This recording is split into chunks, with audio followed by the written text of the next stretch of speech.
Second call of members for the election of the Speaker of the House of Representatives.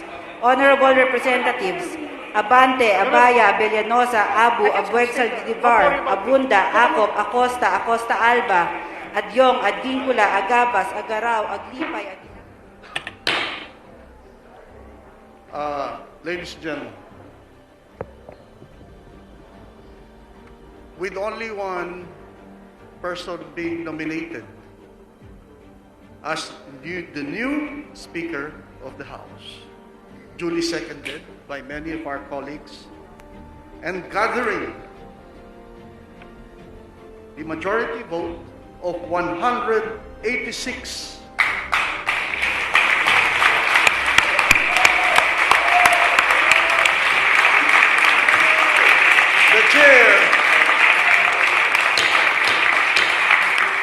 The chair now, or the House of the people, have now spoken and have a new Speaker of the House of the People in the person of Honorable Lord Allan Velasco. Congratulations.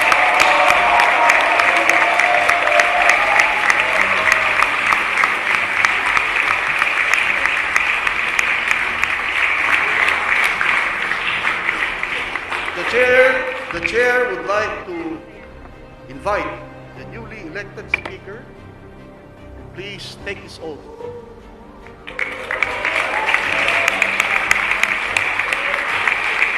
Mr. Speaker, together with the members of his family.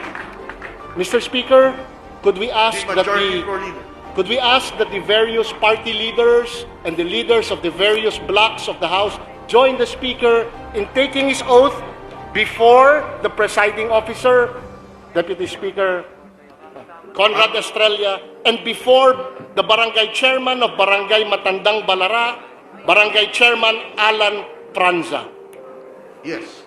The leaders mentioned by the distinguished majority floor leader is hereby invited to come forward and join the new Speaker, newly elected Speaker, Speaker Velasco, to take his oath before the members of the House of the Representatives.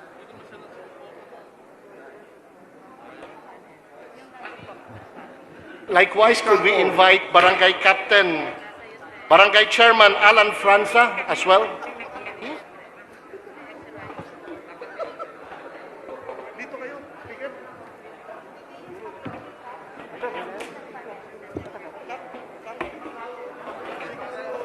Ako na mag-awag.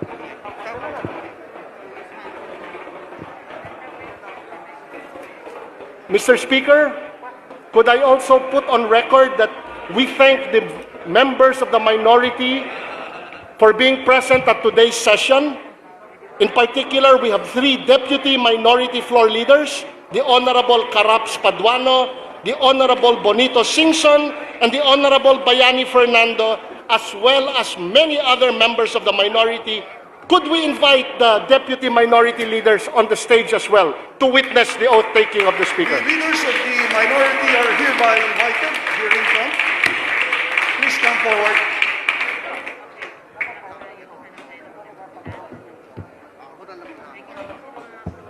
Alam mo na yung procedure, ano? Teka.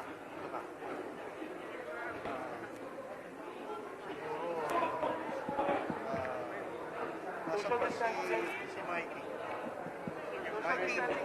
Could we invite all those who nominated our Speaker to join him on stage? Kong Joey, please.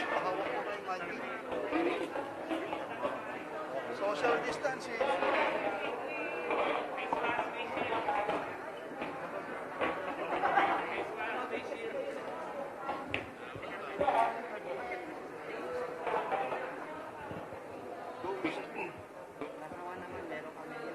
Please raise your right hand and repeat after me.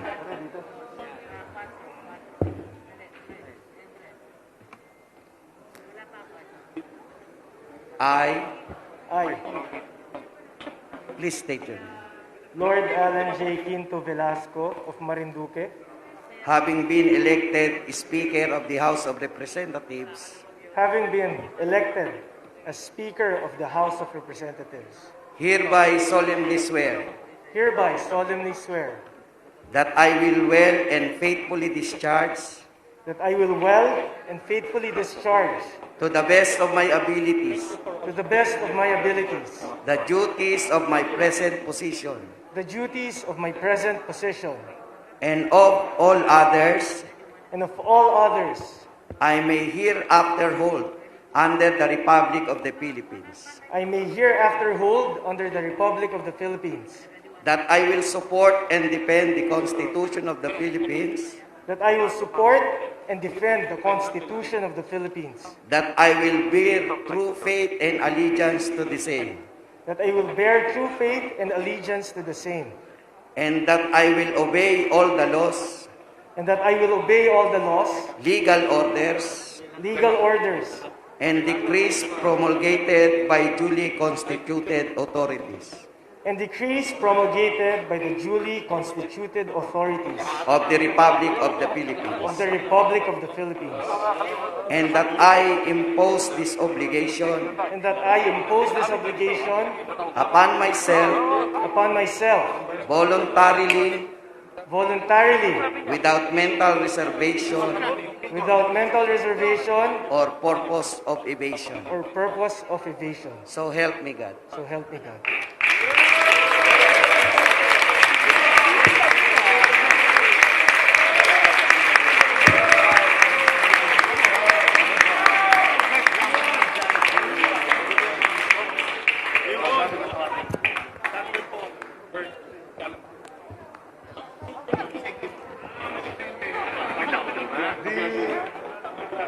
The chair declares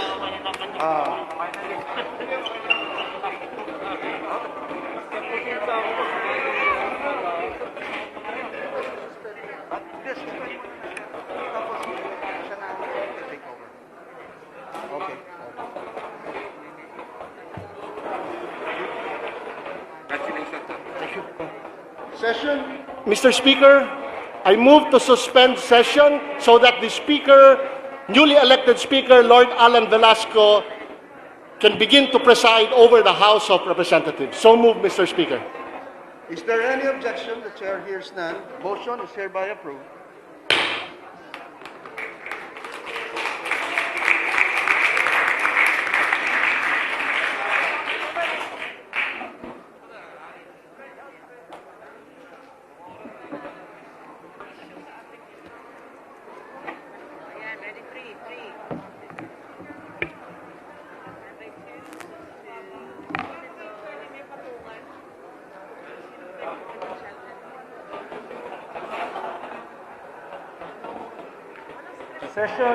Session resumed.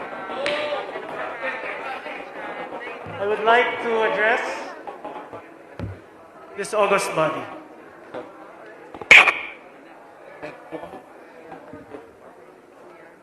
My esteemed colleagues, ladies and gentlemen, aking pinakamamahal na mga kababayan Pilipino, sa magandang araw po. I was asked why I would want to lead the House of Representatives during the worst possible time, in the midst of a global pandemic that has crippled governments and upended our lives. But why not? The true measure of leadership comes not when things are easy, but especially when things are most difficult. Whether famine or feast, poverty or plenty, a leader will always rise to the challenge and respond to the call of service. It has been a difficult journey to get to where we are.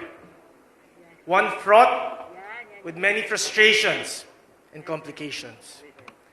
But then, we are all here. And this is a testament to our indomitable spirit and our collective commitment to honoring our word. For what are we? Who are we? if we cannot live up to our word. This is not the triumph of one. This is the triumph of everyone who believes that a promise is a promise.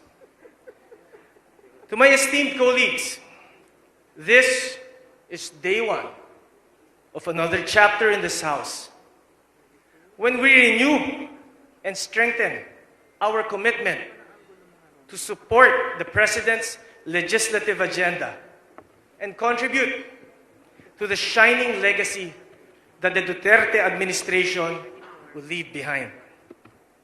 We commit to pass laws that are responsive to the needs of our fellow Filipinos here and abroad. Laws focused on jobs, the economy, healthcare, food on the table, peace and order, and clean, sustainable energy. And most of all, today's events would ensure that the President's call for a timely, legal, and constitutional approval of the 2021 budget will be complied with.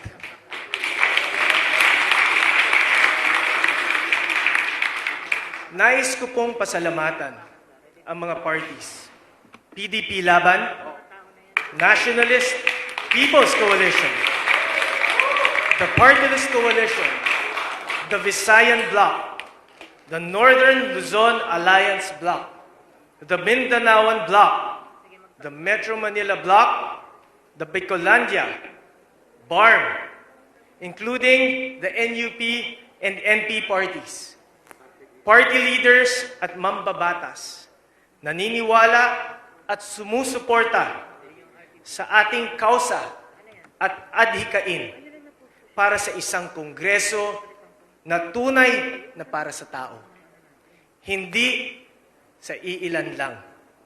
Nagpapasalamat rin ako sa tiwala at moral support ni Mayor Inday Sara Duterte, Deputy Speaker Pulong Duterte, at Senator Bongo.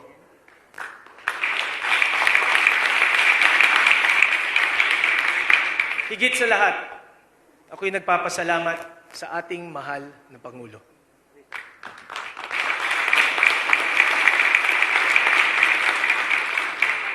A man of his word. May isang salita. Sa mabuting halimbawa and for inspiring young government servants like me na hindi hadlang ang pagiging probinsyano para tayo ay makapagserbisyo.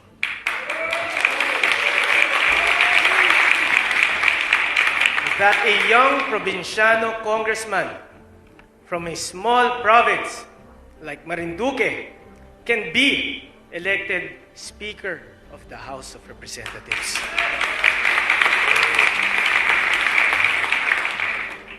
This can only happen in the age of Duterte, when anything is possible for the benefit of the Filipino people.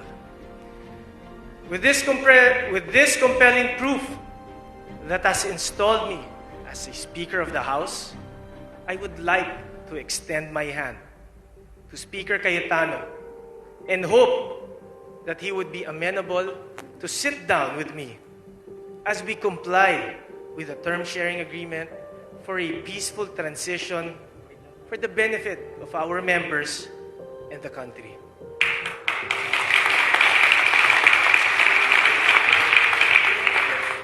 Today, history is made once again in these August halls. At ako po, inyong abang lingkod, Lord Allan J. Velasco, ay taus-pusong tumatanggap sa hamon na maging Speaker ng Kamara de Representante. I accept this once-in-a-lifetime challenge to serve as Speaker of the House of Representatives of the 18th Congress. To my fellow Filipinos, I will not let you down. You have my word. Maraming salamat po.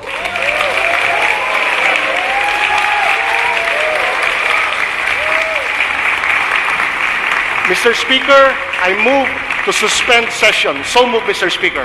Session suspended.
Galing mo, ate.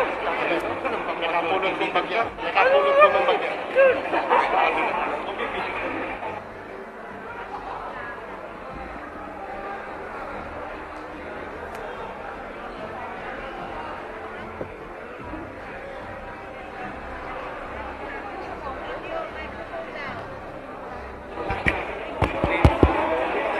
We would like to announce that we have lunch being served.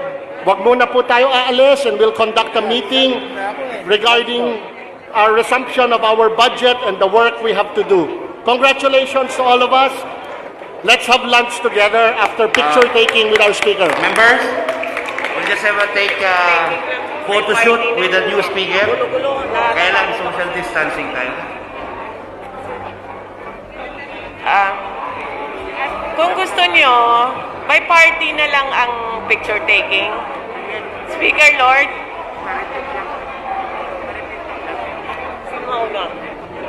Wag muna po tayo aalis. Let's take lunch together and have a meeting to discuss our work in Congress and the budget. Can I just remind everyone to maintain the health protocols?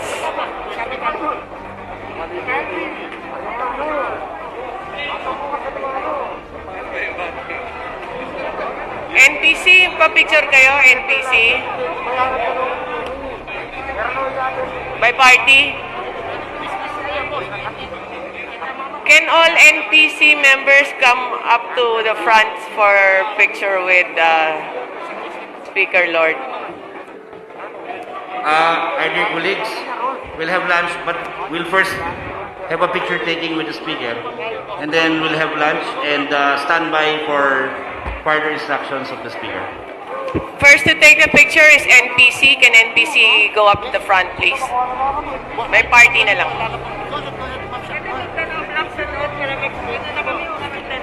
Can you form your groups na so that he'll just go around na lang? Mindanao block can form their group.